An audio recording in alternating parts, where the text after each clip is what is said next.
Hello everybody, so আজকে আমি তোমাদের জন্য নিয়ে চলে এলাম একটা রেসিপি। সো এই রেসিপিটা হচ্ছে ঘোলা রুটি রেসিপি, যেটা আমি অনেকবারই বানিয়েছি, বাট ডিম দিয়ে ফার্স্ট টাইম বানাচ্ছি।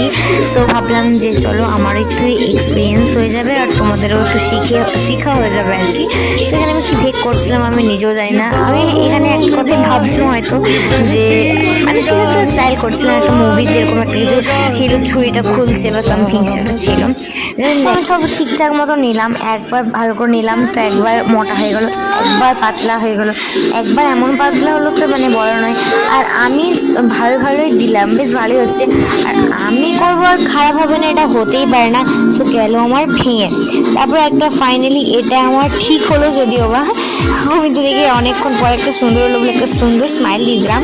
সো খেতে কেমন হয়েছে আমি বলি, এটা মারাত্মক খেতে হয়েছিল। আমি আর রেসিপিটা বললাম না কী কী দিয়ে করেছি, তোমরা দেখতেই পেলে। সো তোমরা অবশ্যই ট্রাই করবে। তো চলো এরকম মিনি ব্লগস আসো।